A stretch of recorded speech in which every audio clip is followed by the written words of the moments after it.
Okay, it's Bristol City against Coventry City this weekend, and if ever any game had a draw nailed onto it, it's going to be this one. Let's see if Sam and Claudio can convince us otherwise. Evening to you both. Sam, we'll start with Bristol City. Are you worried at the moment?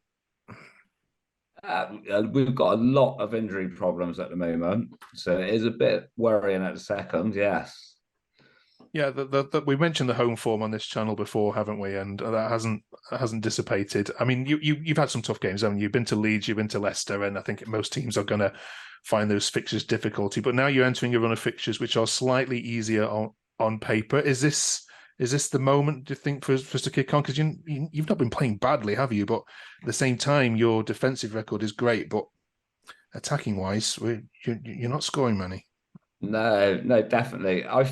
Hopeful that we can change our form at the moment. Like Leeds and Leicester, we played really, really well, but at the same time, we could have been absolutely battered at both games. But we hung in there. Tommy Conway's back now. He should get his first start of the season on Saturday. I'm confident he's going to score. And Andres Weimann will be drafted back in. Yeah, he's back from another injury as well. So it's good to have him back. So, I mean, this set of fixtures you've got 5 games now, haven't you, to the next international break, and they include away games at QPR and Cardiff, and you're home to Sheffield Wednesday, which we'll preview in a couple of weeks. So, really, looking at the table and looking at the teams that you've already beaten, this is a push for the playoffs set Yeah, again, isn't it? I think out of this run of fixtures, 13 points with Okay. a draw against Coventry Saturday. Oh yeah, this is 1-1 all over. If this isn't 1-1, then I'll eat my hat. Yeah. All right, Sam, we'll come back to you in a second then. Hi, Claudio. How are you? Evening. Yeah, not too bad, thank you. All right, talk us through that Norwich game before we head into this one then, because you've talked about being the draw specialist, but was that 2 points dropped or a point gained? Depends which half you're talking about. we did I predict a draw? I think I predicted a sneaky 1-0, didn't I? You did. You said you beat them 1-0, yeah. Yeah, but I wanted to predict a draw, didn't I? We've been classic draw specialists all season, really, and until Robbins takes the shackles off, I can't see any different, and I think Saturday the same. The Norwich game, they were there for the taking. We played them. We played quite well, but their first half was a lot better than ours. And we're on the ball a lot. We're not creating a lot. That's the problem at the minute. We're very nice to look at, but we're not really penetrating. So But I you've can't see scored. that changing. You've scored in the last eight league games, so scoring isn't a problem, isn't it? It's just shutting the opposition out, isn't it? Yeah, and I think we're playing a risky game at the back. We like to, play this game of bringing it out from the back, and it is risky because Ben Wilson's a decent keeper. I'm not sure he's great with his feet, and he doesn't. For me, if you're going to play from the back, your keeper needs to be further out. He needs to be on the edge of your box more, basically acting like a sweeper.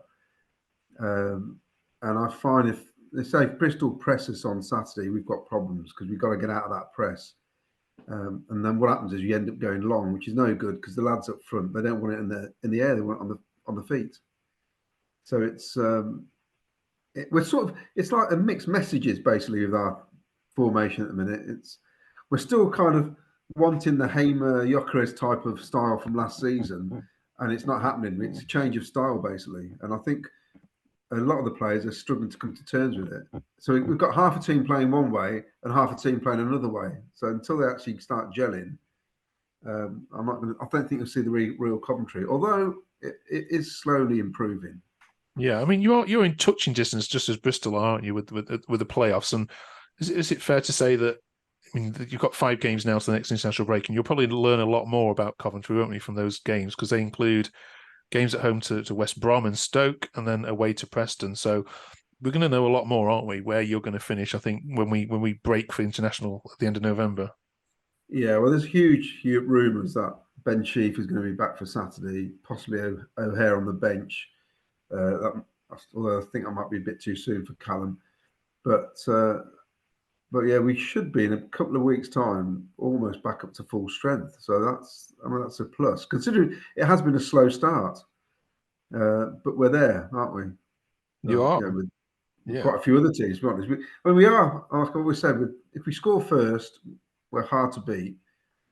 If we don't score first, we draw. I think we've lost, I think it's 5 games in 33, 34 matches now. So we don't lose many. No. And recently we've had decent form against Bristol recently in recent years. So yeah, it's probably still going to be a draw.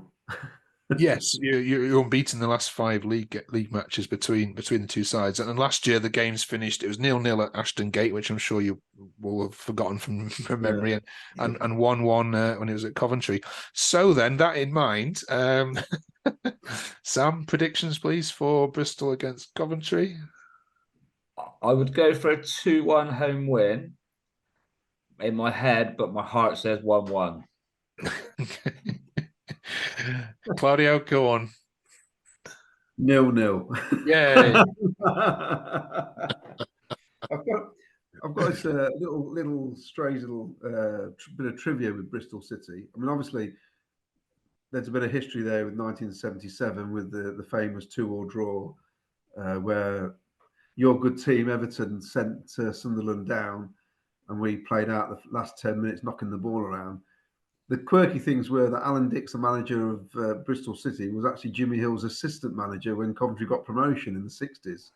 So, yeah, the scenes in the changing rooms from the old footage are a bit... they won't get away with it now, basically. No.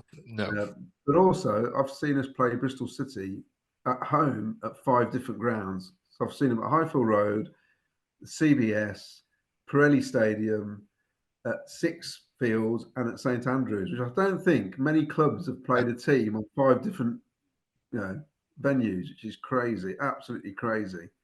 You've just given me another question for the pub quiz there, Claudio. Yeah, that's a great bit of trivia. Right. But I'm just hoping we turn up, because there's nothing worse when your team doesn't turn up, basically. And Bristol, I think Bristol can be quite a handful if you don't turn up, especially at their place. I'm just glad that Naki Wells isn't. He's injured, isn't he? He's out. Yeah, Naki Wells is out this weekend. Yeah, with an ankle injury. Yeah. But we got Tommy Conway coming back this week. Yeah, well, I'm hoping. In some ways, I'm hoping we do hammer you. Then Pearson will completely lose it, because that's funny in itself, isn't it? He's the most unpredictable manager ever in terms of interviews. I can't work out if he's actually being serious or it's just his persona. But. You daren't ask him an awkward question, because you just feel like he's going to lamp you. That's how it feels, isn't it? He was like that at Leicester. He's like been like that everywhere. It's he's a very, very strange character. But I'll be asked about the ostrich head in the sand question, won't he, all the time? His rest of his career now. Yeah. Right, we'll wish you both well for the 1-1 or 0-0 draw that is to follow. Enjoy, and we'll catch you both next week to preview next games. Thank you very much, both. Cheers. Good luck. Take care.